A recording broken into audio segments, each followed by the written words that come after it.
Something about the way Bradley Walsh looked at the camera that night stayed with people long after the applause faded. It wasn't anger.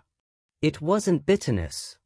It was that familiar, almost theatrical disbelief he wears so well, the kind that makes you lean forward in your chair even when you already know how the story ends.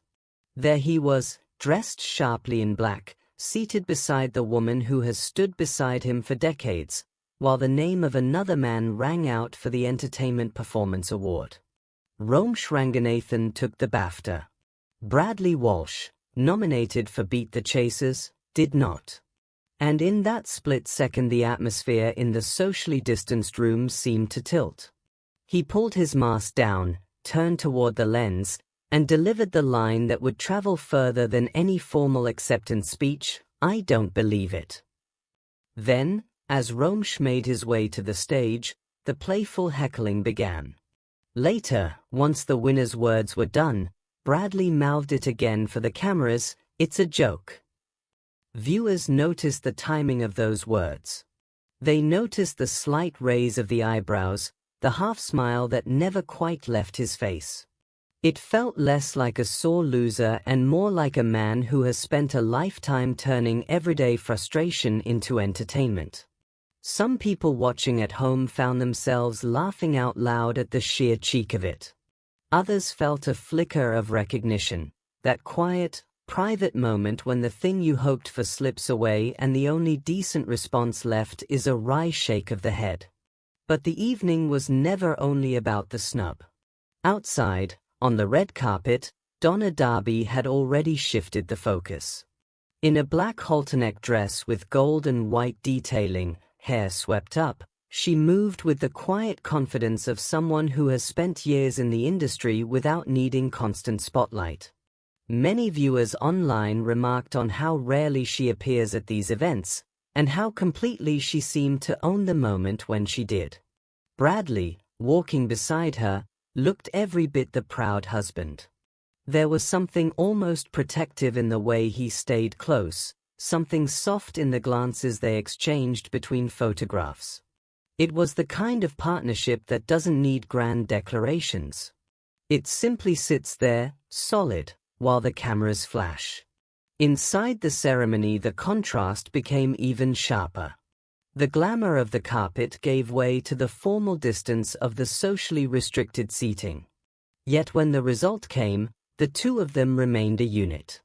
Bradley's reaction never spilled into genuine disappointment that might have made the room uncomfortable. Instead it stayed light, theatrical, almost generous.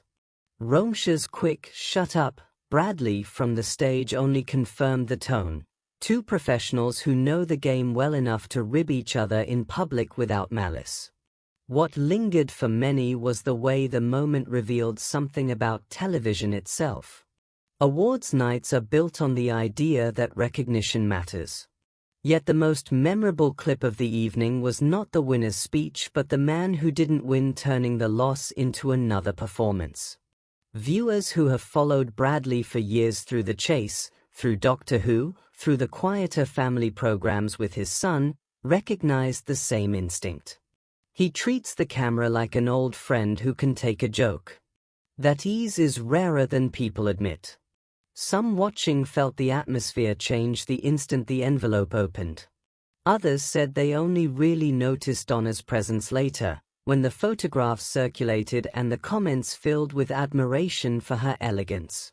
A few wondered whether the playful protest was partly for her benefit as well, a way of saying the night was still theirs even if the trophy was not. Nothing was confirmed, of course. But the body language suggested a private conversation happening in public view. We are still here, still together, still laughing. In the days that followed, the clip of Bradley mouthing "It's a joke" kept circulating.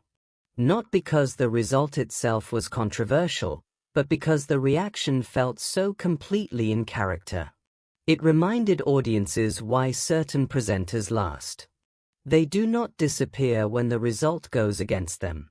They turn the disappointment into something shareable, something human. And beside him sat the woman who has watched that process unfold for more than 20 years, looking every bit as composed as the red carpet photograph suggested. Perhaps that is why the evening stayed with people. Not the formal announcement, not the formal speech, but the small, unscripted exchange between a man who knows how to lose with a wink and the partner who has never needed the spotlight to prove her place. In a room full of polished performances, the most lasting image was two people simply remaining themselves.